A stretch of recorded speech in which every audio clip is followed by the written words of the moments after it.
وزیر دروی فرانسای جان ایف لو دریان گوت که اماجه هنه لسر بکارانینا چکدارن رژیم اسد جه ماده کیماوی را دیجی سویلان لباکور روجاوای سوریه لی او یک هیم پیوستی بدیفچونه هیا.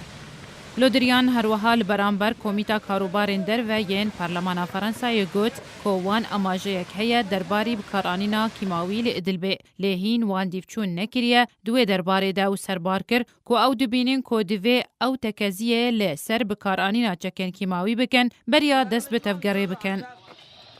لودریان هروها اشکره کرد همان جوینه ده که نزیکی 450 ولاتین فرانسای ین که تبلیر خستنا تروریستی داعش بونه نها لسوریه گرتینه یان لکامپان دمینن که هجمارک زاروک جی دناوان ده هنه و اماجه کر که اگر آوگراندنا زاروکان جبو فرانسای هیا اگر سیوی بن و اگر دایکنوان ری بدن و یکی لی پاریس دیجی وگرا باودایکنوان زاروکایه و سربار کر کولوژیکا کو او کار لگور دکن هین دبینه کو دوی توانبار لجه انجام دانا تاوانا خواه بین سزادان و گوچی کو پروسا و گراندنا زاروکان دست پیکریه و تانها 12 زاروک سیوی و گریان فرانسای پشتی سزادانا دای کنوان لیهین داعشن برگزنامه این خواج فرانساینا لی ادلب دمینن که هبونا نزیکی صدی جوان هاتیه دست نشان کرن.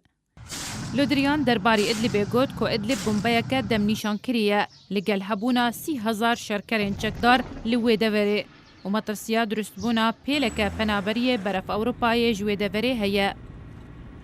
جالی خواه شانده فرانسای هردمیل انتوینیه گرتی فرانسوا دیلتر دگوتنا خوده یا دوه ده جوینا انجومن اولهیا ناف دولتی ده درباری روشا مروویل سوریه گوت که فرانسا پابند به هلویستا خواه درباری بکارانینا کیماوی و اماده بش بو برسفدان برانبر ویه که دیلتر تکزیل سر ویه که جی کر که ولاتوی گهد دستی خالین سرکل سوریه او جی راوستاندنا پشتوانی شر لادلبه و رزگرتن جیاسا ناف دولتی مرووی را و پیوستیا دیتنا چاره سریه که سیاسی بردوام لسوریه. شیرین کیلو